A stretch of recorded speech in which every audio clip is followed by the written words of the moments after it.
सभी धर्म प्रेमी सज्जनों को सादर नमस्ते। साथियों, बहुत बहुत स्वागत है आपका मेरे इस YouTube चैनल पर, इस स्वाध्याय सत्संग रूपी आध्यात्मिक चर्चा में। आज मेरा थोड़ा सा सर्दी जुकाम की सी हल्की सी शिकायत है, लेकिन मैंने सोचा वीडियो तो बना दिए जाएं आप लोगों के लिए। तो मैं वो वीडियो का क्रम जारी रख रहा हूँ और ये वीडियो बना रहा हूँ फिर आप लोगों के लिए। संतों की वाणी पर बात कर रहे हैं और संतों की वाणी की श्रृंखला को आगे बढ़ाते हुए आज वाणी लेते हैं कलाम साईं बुल्ले शाह। बुल्ले शाह क्या कहते हैं? आ मिल यार सारले मेरी जान दुखाना घेरी। उस परमात्मा से याचना कर रहे बुल्ले शाह के आ मिल यार सारले, हे परमात्मा मेरी खबर ले, मेरी जान दुखाना घेरी। संसार में जीवन है जब तक कहीं ना कहीं जो है ना, मैंने बताया ना, पूर्ण संतुष्ट तो कोई भी नहीं मिल सकता इस जगत में। लेकिन हाँ, पूर्ण संतुष्ट वो मिल सकता है व्यक्ति जिसने आत्मसत्ता को जान लिया है, क्योंकि वो दुखों से परे की स्थिति को भी जानता है और दुखों को भी जानता है। तो ये मध्य की स्थिति का वर्णन है। मध्य की स्थिति में बड़ी दिक्कत आती है।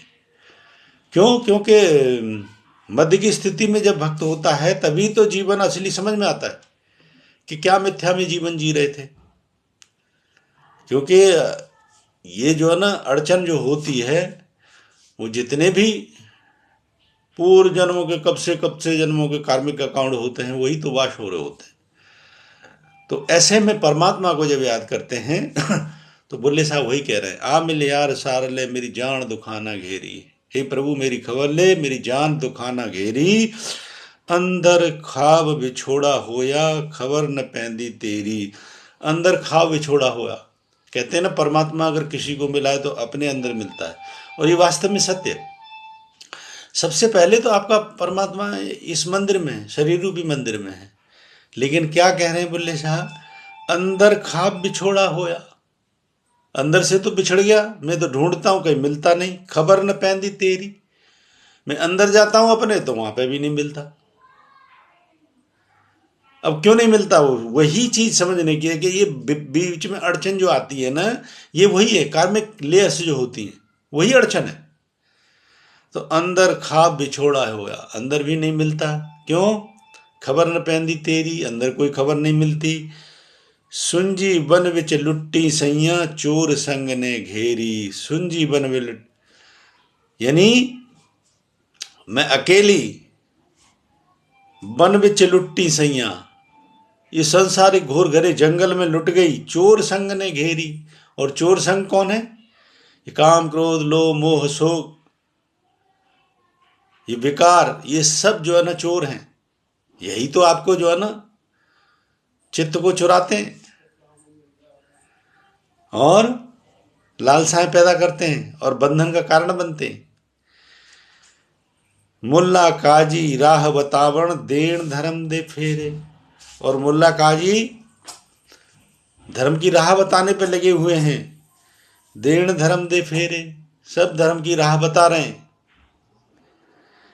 इहता ठग ने जग दे झीवर, लावण जाल चुबेरे। इहता ठग ने जग दे झीवर, झीवर का छेद चिड़िया मार। इहता ठग ने जग दे झीवर, लावण जाल चुबेरे। ये संसार क्या है? ये जैसे चिड़ी मार जाल बिछाता है ना चिड़ियों को फंसाने के लिए, ये संसार भी जीव को फंसाने के लिए ऐसे ही एक माया जाल है। ये जीव को फंसाता है। तो यह दा ठण दे जग दे जीवर, लावण जाल फैले छफेरे।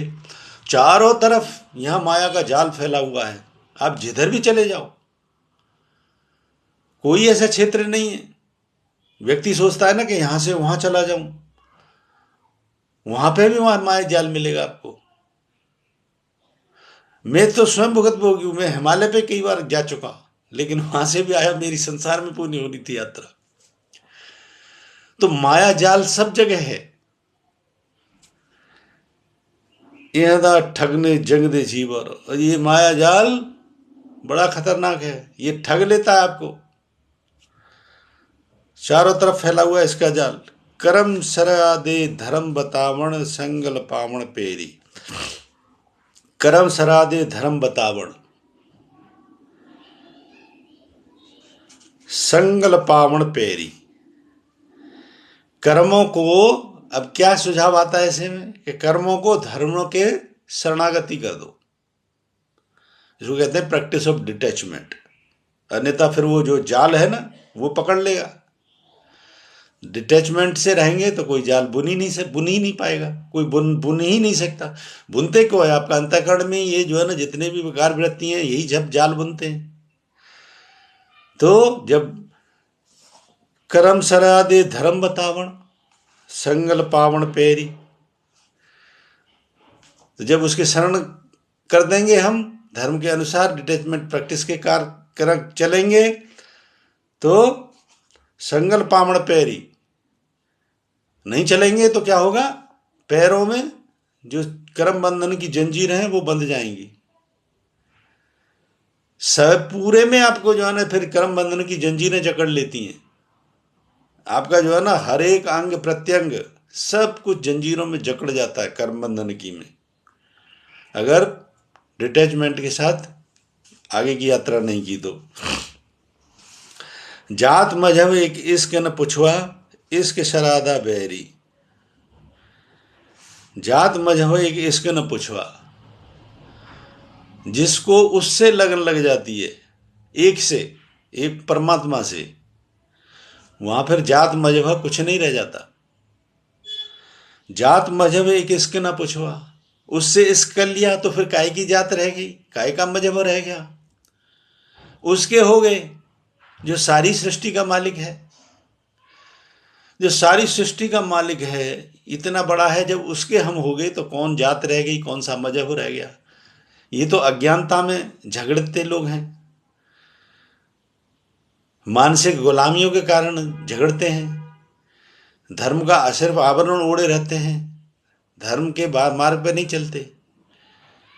लेकिन जिसको उससे इसको हो गया, वहां कोई न जाति है न धर्म है, फिर कुछ भी नहीं है, तुम उसके हो गए, वही भक्ति का मजा लो।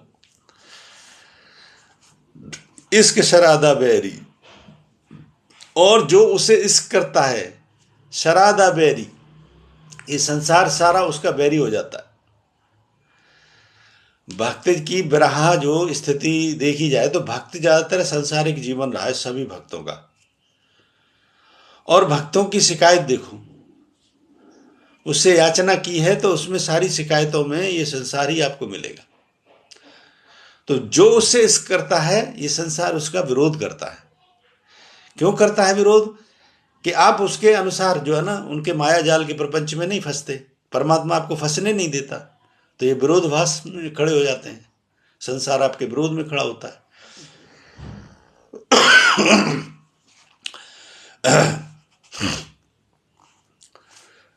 नदियां पार मुलक सज्जनदा, लोभ लहर ने घेरी। नदियां पार मुलक सज्जनदा, लेकिन जो इस मार्ग पे चल रहा है उसकी मंजिल कहाँ है? वो उस पार है मंजिल। यानी वो संसार के इन भ्रम जालों को, चक्रों को भी जो भेद देता है, अनअफेक्टेड हो जाता है व्यक्ति। भाई डिटैचमेंट क्या है? बंधनों से आप डिटैच हो गए, यानी उस पकड़ से छूट जाते हो। पकड़ से छूट गए, मस्ती में पहुंच गए। तो ये नदियां पार मुलक सज्जनदा, इन झंझनों को पार करते चलो, करते चलो। यहां पे कभी परेशान होने की जरूरत नहीं, कभी रुकने की जरूरत नहीं। जब करते चले तो उस पार मंजिल है। ये एक दिन सब कुछ अपनी जगह जो का त्यों, प्रकृति जगत अपनी जगह रहता है, तुम अपनी मंजिल पे पहुंच जाते हो। तो नदियां पार मुलक सज्जनदा, उस सज्जन का मंजिल वो है। लोभ लहर ने घेरी, लोभ लहर ने घेरी, लेकिन इसको पार करते समय यही ध्यान करना है कि ये लोभ लालच की जो लहरें हैं ये आपको घेर ना लें। उस पार पहुंचे बगैर रुक मत जाना। सतगुरु बेड़ी फणी खोलते, ते क्यों लाए देरी। लेकिन सतगुरु क्या करता है, सतगुरुओं की महिमा इसीलिए तो कही है कि वो इन बेड़ियों को सतगुरु काट देता है भक्त की। सतगुरु बेड़ी फड़ी खलोते, खोल देता है, ते क्यों लाई देरी। तो हे प्रभु, अच्छा गुरु का सामिप्य ऐसे नहीं मिलता, तो परमात्मा ही फिर गुरु के रूप में है। तो सतगुरु बेड़ी फड़ी खोलते, वो खोल देते हैं, ते क्यों लाइए देरी, फिर क्यों देर लगाते हो प्रभु, इन बेड़ियों को खोलो। बुल्ला शाह सोहत तेनू मिलसी, दिल नू देह दलेरी। बुल्ला शाह सोह तेनू मिलसी, दिल नू देह दलेरी। और बुल्ला शाह को सोहत तेनू मिलसी, यानी वो परमात्मा से इश्क किया है, तो इश्क करने वाला कौन हुआ। कहते हैं पति परमेश्वर सब वही होता है, मेल के लिए स्त्री ईश्वर सब कुछ वही होता है, देवी देवता सब वही होता है। ये भाषा को ऐसे समझने की, संतों की भाषा को ऐसे समझने की जरूरत है।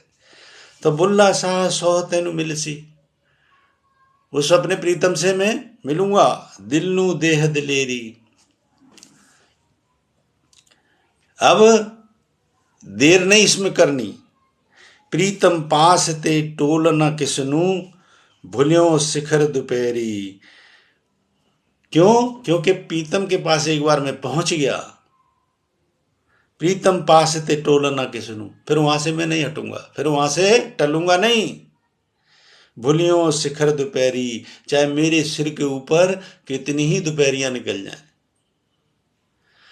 कहने का तात्पर्य है कि मंजिल के बीच में संघर्ष जो भी आए, एक बार मंजिल की तरफ रुख कर लिया और कदम बढ़ा दिए तो वही मंजिल है, फिर रास्ता भी मंजिल ही है।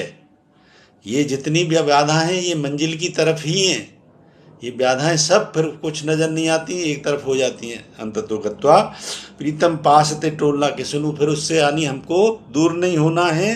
भूलियों शिखर दोपहरी, चाहे कितनी दोपहरी हो, आ मिले यार सार ले मेरी जान दुखाना घेरी। हे प्रभु अब कृपा कर इन दुखों से छुटकारा दे।